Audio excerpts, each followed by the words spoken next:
Now, seventh question is that a ball is generally dropped from a height of 20 meter if its velocity increases uniformly at a rate of 10 meters per second square. With what velocity will it strike the ground? After what time will it strike the ground?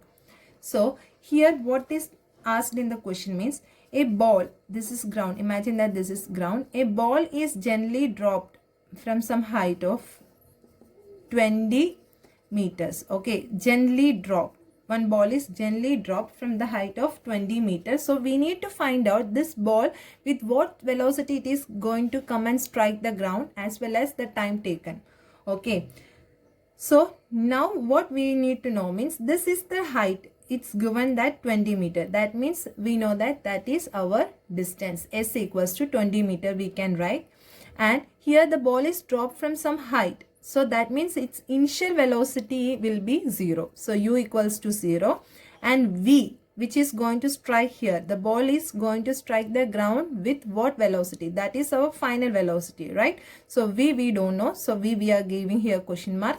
And time also we need to find out. And here they have not given directly as acceleration. They have said that velocity increases uniformly at the rate of. That means velocity is changing with respect to time. Rate of change of velocity is given. We know that rate of change of velocity is nothing but that is equals to what? Rate of change of velocity is equals to acceleration. So we need to understand that here acceleration is given a equals to 10 meter per second square. Is it clear, students? So now we got these many details means we can find out. We know already 3 equations of motions, right? From that which equation we need to use? See, here we are having the values of u, we have s, we have a, we have, and we need to find out v means we can go for the third equation of motion, that is v square minus u square equals to 2as. While substituting here the values, we will be getting that v square minus initial velocity is 0, which is equals to 2 into acceleration 10 into distance, that is 20. So v square we will be getting 400. That's what final velocity we can find out. V equals to square root of 400, which is equals to 20 meters per second. Okay. So we got now the ball strikes the ground with a velocity of 20 meters per second, right? So if now we got v means simply we can find out t with the another equation, that is first equation of motion, which is equals to v equals to u plus at, right? So here directly we can substitute the values v 20, u as 0, a 10 and time we don't know. So we are writing here t time as t. Okay, so while solving this one we will be getting time equals to 2 seconds. So the ball strikes the ground after 2 seconds. This is the answer for our 7th question. Now we are moving to the 8th question. Okay, 8th question is that, see, the speed time graph of a car is shown. Here one graph is given. Speed time graph of a car is given here. Okay. And here they asked us find how far does the car travel in the first 4 seconds. In the first 4 seconds, how far means how much distance the car has traveled. That's what we need to find out. Okay.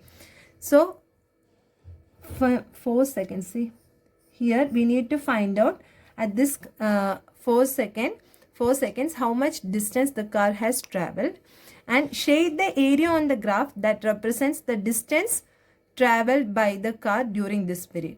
So we know that speed time graphs gives us distance. So a shade the area means we need to shade this area. Okay. Here you look at this figure. This is not a proper geometrical figure. Okay. Either we can count each box and then we can do this one. Then we will be getting the accurate value. If not, what we are going to do means we are going to take this as a triangle here. We are going to assume this to be a straight line here. Okay, so now we got in the form of a triangle. Okay, so we know that area under speed time graphs gives us distance. That means area under speed time graph means now it's in the form of a triangle. So half into area of triangle 0 a b means what we will be getting, half into base into height. So half into base we can take as 4 and height we can take as this one, that is 6. Okay, so while cancelling it we will be getting 12 centimeters. Okay, is it clear? Not centimeter, 12 meter. Okay, 12 meter we will be getting here answer. Okay, like that, because if not we have to count each boxes, then we have to find the value. That is gonna be a difficult task for us. So what we are going to do means we are going to consider as going to assume this as a triangle. We are going to take it as a straight line and we are going to find area under the speed time graph. So we will be getting here 12 meter. Is it clear, students? Now next question, which part of the graph represents uniform motion of the car? Uniform motion means it should be this line should be a straight line which is parallel to the x-axis. You see, from after time equals to 6 seconds, it's parallel to the time axis. It's a straight line which is parallel to the time axis. So we can say that after 6 seconds, this car moves under uniform motion. Is it clear, students? See. So distance means area under speed time graph. So half into 4 into 6. So we will be getting 12 meters. And after 6 seconds, the car will show a uniform motion because there the car is moving in a straight line which is parallel to the time axis. Now next question is that state which of the following situations are possible and give an example for each of this. Okay. First question is that an object with a constant acceleration but with zero velocity, which should move with constant acceleration, but it should have zero velocity. Is it possible, this one?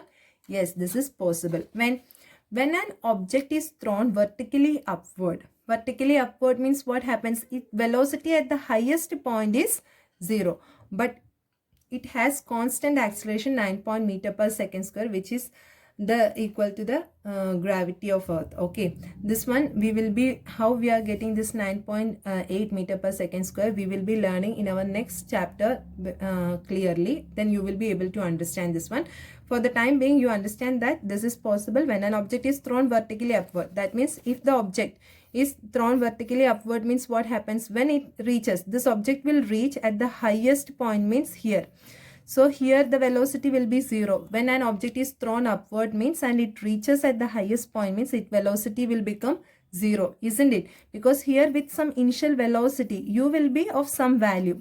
You will have some value, but when it reaches some point, we will be 0. From that point only again it's going to come down. Okay. So at this case here the acceleration will be of uniform acceleration, that is 9.8 meter per second square. Okay. That's due to acceleration due to Earth or gravity. Okay, we will be learning that in our next chapter. Don't worry about that. So this condition is possible, an object with a constant acceleration but with 0 velocity. Okay, now next question, an object moving in a certain direction with an acceleration in perpendicular direction. Did you get? An object moving in a certain direction with an acceleration is perpendicular to the direction. See, for that we can say take another one simple example.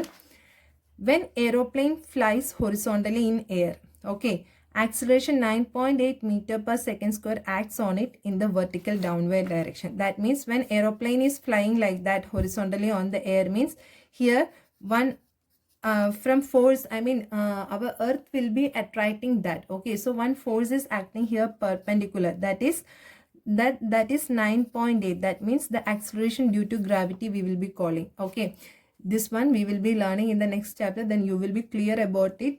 Till now you understand that earth will be pulling the object towards its center. Okay, so that acceleration is 9.8 meter per second.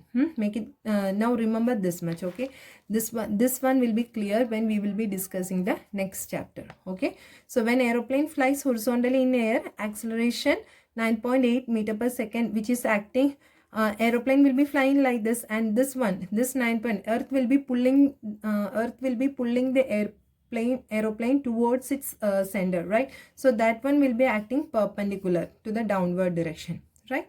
So this is also possible. That means these two conditions are possible. Okay, now next question. An artificial satellite is moving in a circular orbit of radius for 42,250 km. Calculate its speed if it takes 24 hours to revolve around the Earth. here directly we need to calculate the speed only. Okay, so before that we know that length of the orbit means circumference of the orbit. Orbit means which is in the form of a circular shape, so circumference of the orbit means 2 pi r. That means 2 into pi into r. Here already given radius only, so we need to just substitute here.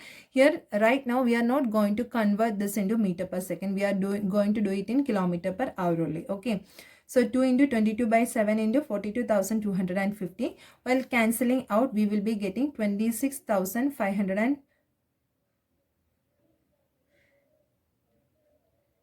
2,65,571.43 kilometer we will be getting here. Okay.